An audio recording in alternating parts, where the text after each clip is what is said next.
ಮಹಾತ್ಮ ಗಾಂಧೀಜಿಯವರು ಶಾಶ್ವತವಾಗಿ ಅವ್ರ ಹೆಸರು ಉಳಿಬೇಕಲ್ಲ. ಯಾಕಂದರೆ ಭಾಳ ಜನ ಯುವಕರು ಮರಿತಾ ಇದ್ದಾರೆ. ಅದಕ್ಕೋಸ್ಕರ ನಿನ್ನ ಪ್ರಶ್ನೆಗೆ ಉತ್ತರನೂ ಹೇಳ್ಬಿಡ್ತೀನಿ. ಅದಕ್ಕೋಸ್ಕರ ಮಹಾತ್ಮ ಗಾಂಧೀಜಿಯವರು ಏನಂತ ಹೇಳಿದರು ಅಂತಂದರೆ, ಗ್ರಾಮಗಳ ಸ್ವಾವಲಂಬನೆ ಆಗದೇ ದೇಶದ ಪ್ರಗತಿ ಆಗಲ್ಲ ಅಂತಕ್ಕಂಥ ಮಾತುಗಳನ್ನು ಹೇಳಿದರು. ಗ್ರಾಮಗಳು ಸ್ವಾವಲಂಬನೆ ಆಗಬೇಕು, ಆರ್ಥಿಕವಾಗಿ, ಸಾಮಾಜಿಕವಾಗಿ, ರಾಜಕೀಯವಾಗಿ, ಶೈಕ್ಷಣಿಕವಾಗಿ ಸ್ವಾವಲಂಬನೆಯನ್ನು ಕಾಣಬೇಕು. ಅವು ಕಂಡಾಗ ಮಾತ್ರ ದೇಶದ ಪ್ರಗತಿ ಆಗಲಿಕ್ಕೆ ಸಾಧ್ಯ ಆಗ್ತದೆ. ಯಾಕಂದರೆ ಭಾರತ ಹಳ್ಳಿಗಳ ದೇಶ. ಮಹಾತ್ಮ ಗಾಂಧೀಜಿಯವರು ಹೇಳಿದಂಥ ಕಾಲದಲ್ಲಿ ಸುಮಾರು 180% ಹಳ್ಳಿಗಾಡಿನಲ್ಲಿ ವಾಸ ಮಾಡ್ತಾಯಿದ್ರು. ಅದರಿಂದ ಆ ಮಾತನ್ನು ಹೇಳಿದ್ರು, ಹಳ್ಳಿಗಳು ಉದ್ಧಾರ ಆಗದೇನೆ ದೇಶ ಉದ್ಧಾರ ಆಗಲ್ಲ. ಇದನ್ನು ಅದನ್ನು ನೆನೆಸ್ಕೊಂಡು ನಾವು ಅವರಿಗೆ ಸಲ್ಲಿಸ್ತಕ್ಕಂಥ ಗೌರವ ಏನಪ್ಪ ಅಂತಂದರೆ, ಸುಮಾರು ಕರ್ನಾಟಕದಲ್ಲಿ 6,000 ಪಂಚಾಯಿತಿಗಳಿದ್ದಾವೆ. ಸುಮಾರು 6,000 ಪಂಚಾಯಿತಿ ಕಟ್ಟಡಗಳಿದ್ದಾವಲ್ಲ, ಅವ್ರ ಹೆಸರನ್ನು ಇಡ್ತಕ್ಕಂಥದ್ದು. ಅದನ್ನು ನಾವು ತೀರ್ಮಾನ ಮಾಡಿ ಗ್ರಾಮ ಸ್ವರಾಜ್ಯ ಕಲ್ಪನೆ, ಗ್ರಾಮ ಸ್ವರಾಜ್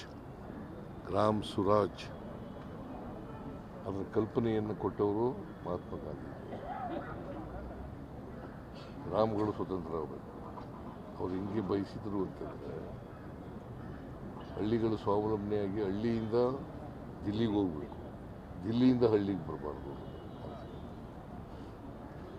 ಸೊ ಅಂಥವರು ನಮ್ಮನ್ನು ಅಗಲಿದ್ದಾರೆ. ಅದು ಹುತಾತ್ಮರಾಗಿದ್ದಾರೆ,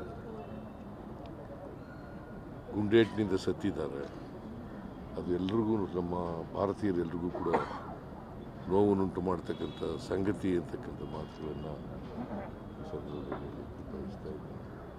ಮಹಾತ್ಮ ಗಾಂಧೀಜಿಯವರು ಇನ್ನೊಂದಷ್ಟು ದಿನ ಬದುಕಬೇಕಂತ. ಯಾಕಂತಂದರೆ ಅವ್ರಿಗೆ ಅವರ ಅಭಿಮಾನಿ ಒಂದು ಪತ್ರ ಬರೀತಾರೆ. ಏನಂತ ಬರೀತಾರೆ ಅಂತಂದರೆ, ನೀವು 100 ವರ್ಷ ಬಾಳಬೇಕು ಅಂತ ಬರೀತಾರೆ. ಅದಕ್ಕೆ ಉತ್ತರ ಏನು ಕೊಡ್ತಾರೆ ಗೊತ್ತಾ ಗಾಂಧೀಜಿಯವರು? ನಾನು ಕಡಿಮೆ ಹೇಳ್ಬಿಟ್ಟಿದ್ದೆ, ನೀನು ನನಗೆ ವಯಸ್ಸನ್ನ 125 ವರ್ಷ ಬದುಕಬೇಕು ಅಂತ ಅಂದ್ಕೊಂಡಿದ್ದೀನಿ ನಾನು ಅಂತ ಹೇಳ್ತಾರೆ. ನೀ 100 ವರ್ಷ ಅಂತ ಹೇಳ್ಬಿಟ್ಟಿದ್ಯಪ್ಪ ಅಭಿಮಾನದಿಂದ, ನಾನು 125 ವರ್ಷ ಬದುಕಬೇಕು ಅಂತ ಅಂದ್ಕೊಂಡಿದ್ದೀನಿ ಅಂತ ಉತ್ತರ ಕೊಡ್ತಾರೆ. ಸೊ ಅದರಿಂದ ಅವ್ರಿಗೆ ಇನ್ನೂ ಜಾಸ್ತಿ ದಿನ ಬದುಕಬೇಕು ಅಂತಕ್ಕಂಥ ಆಸೆ ಇತ್ತು. ಅದು ಆಗಲಿಲ್ಲ ಅಂತಕ್ಕಂಥ ನೋವಿನ ಸಂಗತಿ. ಇದನ್ನು ನಾವು ಇವತ್ತು ವ್ಯಕ್ತ ಮಾಡಬೇಕಾಗ್ತದೆ. ಸೊ ಮಹಾತ್ಮ ಗಾಂಧೀಜಿಯನ್ನು ಇಡೀ ದೇಶ ಸ್ಮರಿಸ್ಕೊತದೆ, ಇಡೀ ದೇಶ ಸ್ಮರಿಸ್ಕೊಳ್ತಕ್ಕಂಥ ಕೆಲಸ. ಸರ್, ಈಗ ಗುತ್ತಿಗೆದಾರರ ಸಂಘದವರು ಒಂದಷ್ಟು ಆರೋಪಗಳ ಜೊತೆಗೆ ಫೆಬ್ರವರಿ 5ನೇ ತಾರೀಕು ಗಡುವು ಕೊಟ್ಟಿದ್ದಾರೆ.